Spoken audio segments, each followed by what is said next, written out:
Hey ladies and gentlemen, welcome back to the channel. My name is KPZ. You are here on the home of the slightly above average ship review using my wallet. I purchased a new premium ship here in World of Warships Legends, the Pan-Asian Premium Tier 6 Destroyer Fan Yang. If you are a longer time viewer of my channel, you know that my original Northern Dragon video on the title card said AKA Fan Yang. And I'm going to bite my tongue. Wargaming made a liar out of me. So the Northern Dragon is not the Fan Yang. The Fan Yang is the Fan Yang. And the Northern Dragon is an up-tiered version of the Fan Yang. Or maybe the Fan Yang is a down-tiered version of the PC Fan Yang, which is replicated in the Northern Dragon. I'll leave that to you philosophers to figure out. The Fan Yang is a gunboat. It, in my opinion, positions itself at the top echelon of gunboats at the tier. As you can see, we're looking at the teams. We are top tier on trap. It is a domination match. So the Fan Yang, essentially, for just to distill it down for everybody who doesn't know, it is an Akizuki with one quad rack of deep water torpedoes. Now, the Fan Yang's consumables are readily apparent. It has 2 charges of smoke, 2 charges of an engine boost, 2 charges of DFAA, and yes, the Akizuki and the Fan Yang and the Northern Dragon, they all have pretty good AA. So that DFAA charge is not wasted. If you are not familiar with Northern Dragon, I'm going to spoil the surprise for you right now. On the Northern Dragon, the engine boost and the DFAA share the same slot, so you have to choose one or the other. The 4th mod slot on the Northern Dragon is 3 charges of a torpedo reload booster. So, yes, definitely a more powerful addition. All right, we dodged some torps. We encountered a little bit of sonar or radar, but now I'm capturing Alpha in all of my glory. So you've got 8 rather slower reloading guns in 4 twin turrets. You've got 1 quad rack. I think it reloads in about a minute. We are going to talk about the ship at some point, so I'll give you facts at that point. It's got good AA. It is slow. That is a fault of the Akizuki and any clone of the Akizuki, that it is quite slow in the water. So you aren't going to be getting away from anyone. All right, except when you're on Southwest Airlines. All right, so we captured Alpha. We're moving into Bravo. There is only 1 destroyer on the enemy team, and I am pretty convinced I'm a better destroyer than he is, so we're moving into that cap. I don't have Fan Yang stats, unfortunately, from WoW's Build Legends yet. So let me just look on WoW's and see what WoW's has to say. The Fan Yang has actual history we're going to discuss. Shell velocity is 1,000 meters per second AP and HE. The shell weight is 15 kilos for HE, 19 kilos for armor piercing. The max dispersion looks like 108 meters. There is the enemy destroyer. It is a Grom, another destroyer that I like and I think is a good ship, but can I be out DPM'd by a Grom? That is a great question that I don't know the answer to because I haven't done any calculations of the reload. And the Grom's already been damaged, but there is the Grom, and I'm going to pick him apart really quickly. I want to say I think my main battery reloads in 6.2 seconds. Oh, it looks much faster when I hit the reload button. Looks like 4.3 seconds. So 60 divided by 4.3 equals 13.953484 times 8 gun barrels times 1,500 HE shell damage equals 167,441.86 damage per minute as we get our first kill of the Grom. Let me go into WoW's builds and see what that would do at tier 6 among the gunboats. I went to the code redeemer by accident. Alright, here's WoW's builds. I think I'm just getting shot at by, and I'm shooting at planes, so I mean really nothing that important is going on. Alright, what's a good gunboat? At tier 6, we'll say the Kid. Parameters, peer comparison. Oh boy, they default to some crazy stuff here. HEDP, how about that?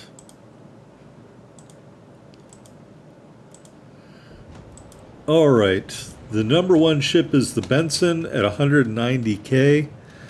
So with those numbers I just gave you, 167, that puts you second at the tier, just above the Cossack 38. So not at the level of the Benson, but, you know, not everyone can be a Benson. And you've got some other stuff that you do really well. In this current meta where you're dealing with aircraft carriers, yeah, I think the Fenyang is a welcome addition to tier 6. You have about the same AA or just a little bit less. I think the Kid's AA rating is 66 in my build. This rating is 65. So it's a pretty fair AA capability of the ship. We're going to get to AA here in a minute. We got another solo, or another base cap there. A solo base cap. So we're moving on to Charlie, because nobody else is moving on to Charlie. And I'm leaving my teammates to do the fighting over there in Alpha. We're going to torp at that battleship that's out there. I think there's a cruiser behind the island directly beyond my aiming circle that we're going to have to keep an eye on.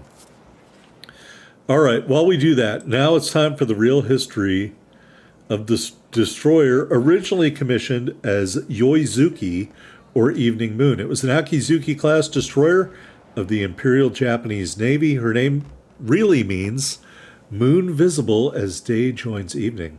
Très romantique, as they would say in France.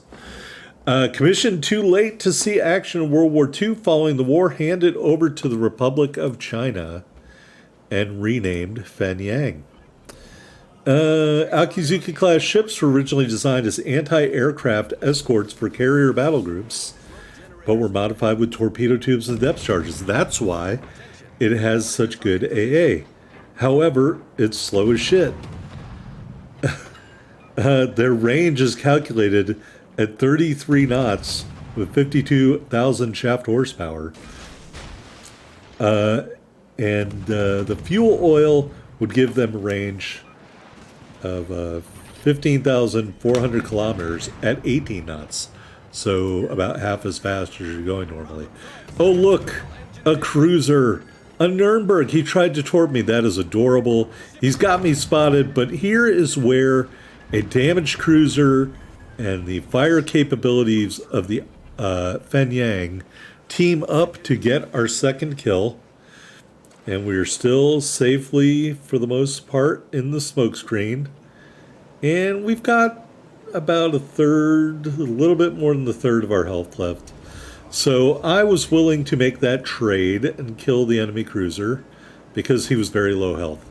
I wouldn't have done that if he was about 2/3 health. I think it would have ended really badly. Because you got to remember your guns are only 100 millimeters.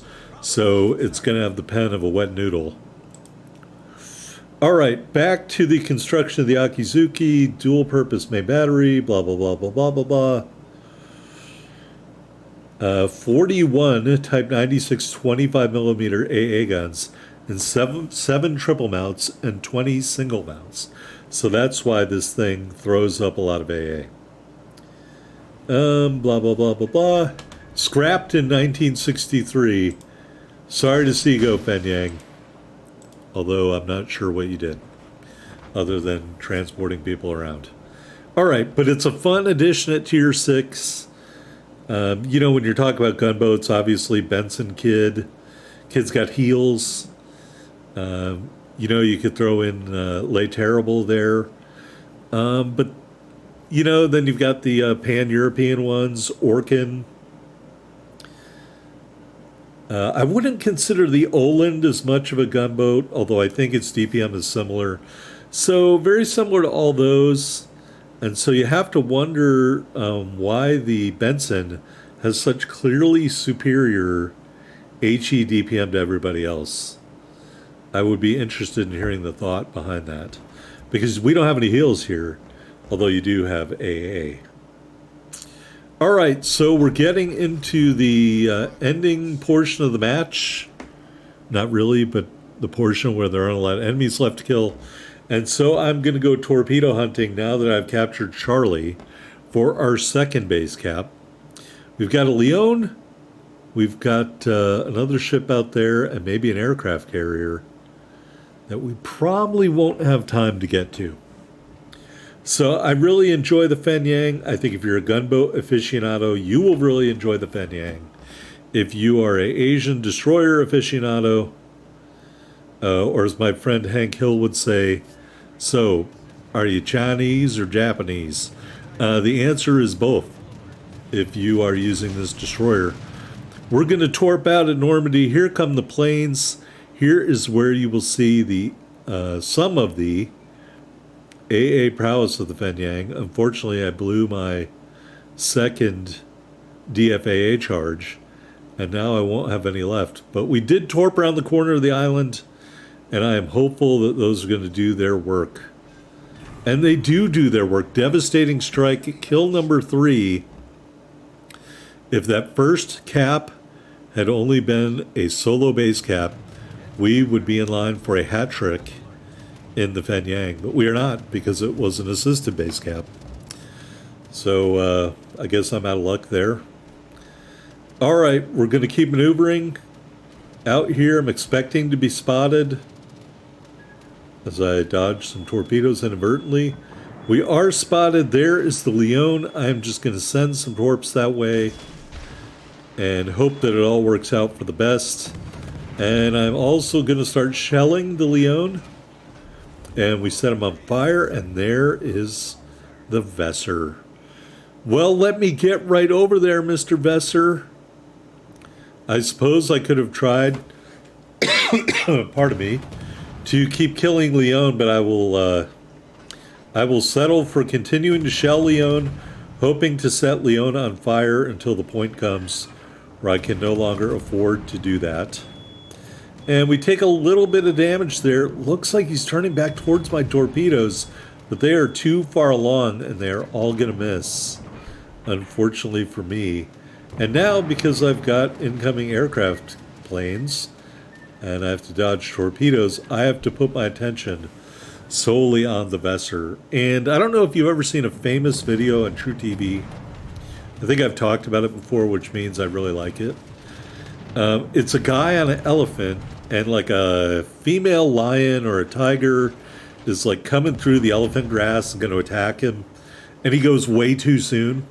He like swings his little stick, and then the lion like stabs him in the stomach and eviscerates him. Anyway, I should have held my torpedoes. I guess I was really worried about the AA capabilities of the Vesser, and clearly I should have held my torpedoes right about now. And at very least, I would have guaranteed the kill. But because I went too soon, like that guy on the elephant, I get killed for my efforts there. And that wasn't good. So don't go too soon. All right. I really don't know what else I'm going to talk about, except I heard that the next campaign ship's going to be the Navarin. If you haven't checked out my review of the Navarin, the rental version, check it out. I recommend a partial secondary build. It's all explained in the video there. Because I'm such a believer in that build for the Navarin, I actually purchased an Azer Lane Commander. So that ought to tell you how much I believe in the Navarin secondary build. All right, we're getting into the gloaming of the evening here. Hopefully somebody kills that aircraft carrier, but if they don't, it'll just be a reminder to hold those torpedoes for a little bit longer and get that kill yourself, and then you don't have to end the battle with it not being killed. All right, here we are on the victory screen. Devastating strike metal, 84,687 total damage, 135 main battery hits, 3 torpedo strikes, 19 airplanes shot down, 3 kills. We set 3 fires, 2 solo base caps, 1 assisted base cap. We ended up with 822,678 silver, 11,500 plus ship XP, 3,100 plus green XP, 2,190, 900, pardon me, plus commander XP. Really kicking some batootie here in the Fenyang. Not disappointed about that at all. 1 medal, 3 big kills. Here we are at the top of the board, 3,304 base XP. Is the ship overpowered? Am I just that damn good? Maybe a little bit of both.